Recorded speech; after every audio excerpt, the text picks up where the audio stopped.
inquiries about my car thing this morning. I was in a car accident this morning. I'm fine. My brother Steve. Rain hammered the windshield hard enough to blur the edges of the road when a white Range Rover drifted toward a tree at the edge of East Hampton. Inside sat one of Hollywood's most scrutinized men. A flash of headlights, a sudden swerve, and then the crunch of metal against bark. The calm of the Hamptons broke in an instant. Within hours, photos of the wreck would spread everywhere from TMZ to X to late-night talk shows because the driver was Alec Baldwin. And people asked the same question they've asked for years. Why does chaos keep finding this man? The story began earlier that morning. Baldwin had been on Long Island with his brother Stephen for the Hamptons Film Festival, driving through the drizzle that turns the East Coast gray and endless. He later said on Instagram that a garbage truck, the biggest I've ever seen, he joked, pulled out suddenly in front of him. To avoid hitting it, he veered off the road. "I hit a big, fat tree," he said, half laughing, half stunned. The vehicle, his wife Hilaria's white Range Rover, was crushed in the front. "I feel bad about that," he admitted. "But we're fine. I'm fine. Stephen's fine." Then, with that familiar mix of sincerity and self-awareness, he ended the clip. "Hilaria, I love you more than anything, and I'm proud of you." Police lights flashed blue against wet pavement as officers took notes beside the wreck. Reporters soon learned that neither Baldwin nor his brother was seriously injured. Stephen's representative even told TMZ, "Stephen is doing fine and grateful no one was hurt." For a moment, it was just an ordinary traffic accident, but nothing about Alec Baldwin is ordinary anymore. By afternoon, the headlines were multiplying. Alec Baldwin crashes wife's Range Rover. Baldwin barrels into tree. Some fans flooded his comments with sympathy. "Glad you're okay, Alec, that must have been terrifying." Others couldn't resist sarcasm. "Another Baldwin headline, another Baldwin drama." Even kindness became commentary.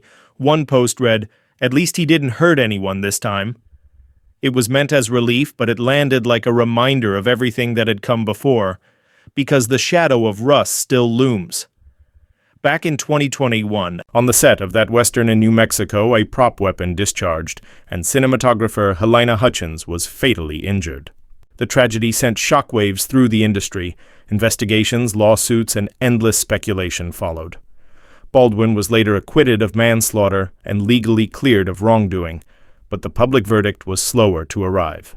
For millions, the name Baldwin became shorthand for Hollywood recklessness. And every new incident, no matter how minor, seemed to reopen that wound. So when news broke that he'd hit a tree in the Hamptons, social media didn't just report it, it dissected it. Memes appeared within minutes. The tree labeled Hollywood, the Range Rover labeled Alec Baldwin's career. One tweet read, "That tree deserves an Oscar." It was cruel humor, the kind the internet trades in, but it captured a larger truth. Baldwin's real battle isn't with a garbage truck, it's with perception. Earlier this year, in February 2025, that perception collided with reality again. On a Manhattan sidewalk, a man dressed as Donald Trump confronted Baldwin, mocking him over rust and the famous Saturday Night Live impression that had once made him a hero to some and a villain to others. Witnesses say Baldwin lost his temper, shouting back before security stepped in. The video went viral overnight, framed as Alec versus Trump Round 2. It was another reminder that for Baldwin, the line between actor and target is paper thin.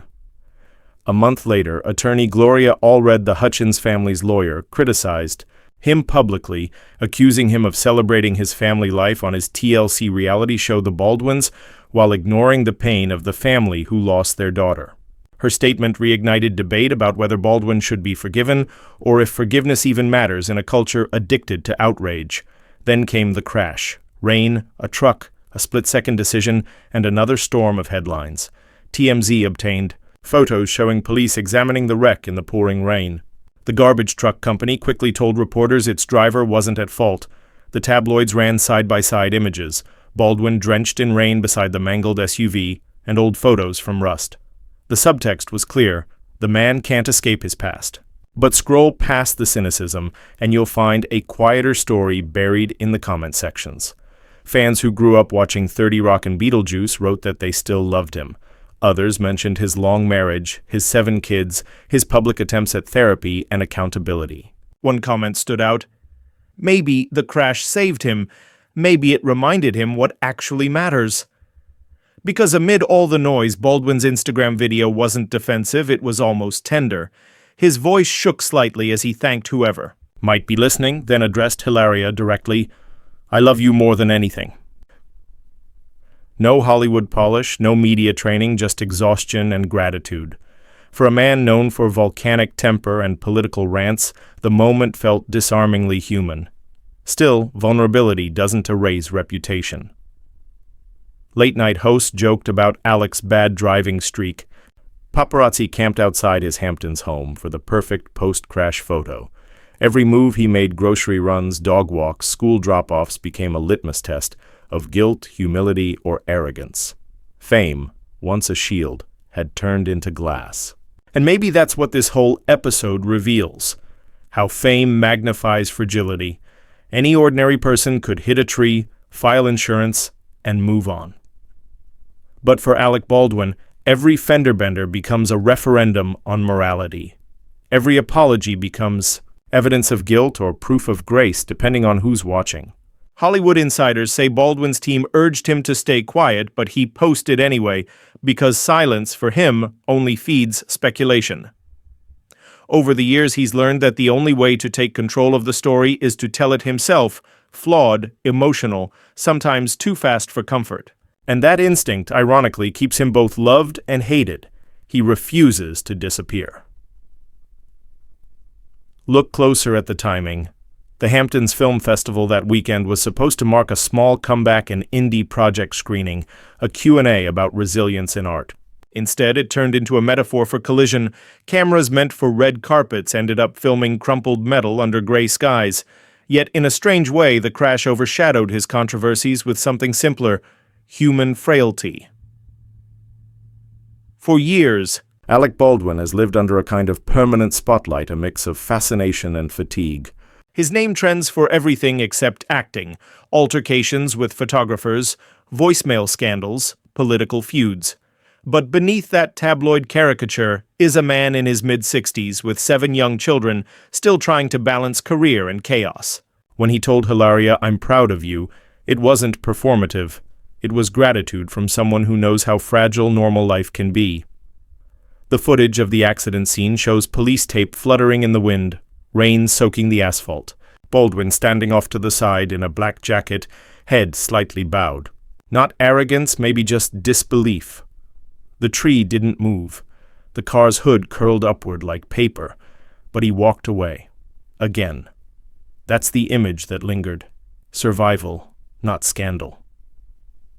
By the next day, gossip sites had moved on to divorces. Red carpets, new feuds, but the video of Baldwin's Instagram confession kept circulating.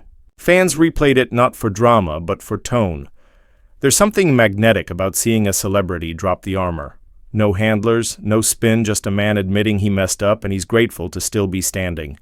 Maybe that's why the story resonated more than expected. It wasn't about who was at fault or whether the garbage truck cut him off. It was about impact, not physical, but emotional. A reminder that even those who seem untouchable can crash, literally and figuratively, and still get up the next morning to face headlines they didn't ask for. Because that's the thing about Baldwin's life. It's a running collision between who he is and who the world insists he must be. The performer and the pariah, the father and the fighter. Every time he rebuilds, something else hits the brakes. Yet he keeps moving, keeps posting, keeps trying to control the narrative even when it spins out of control. In the end, maybe this accident wasn't the scandal everyone expected. Maybe it was a pause, a forced breath between lawsuits, arguments, and jokes. A split second where the universe said, "Slow down." When he walked away from that tree, drenched but alive, the question wasn't, what did he do now, but what will he do next? And that's where we leave it. The rain easing, headlights. Cutting through mist, Baldwin driving away in another car, a little slower this time. The tree still standing, the internet still talking. Hollywood's perpetual motion story. Because in the end, it's not the crash that defines Alec Baldwin, it's that he keeps walking away, somehow, from the wreckage.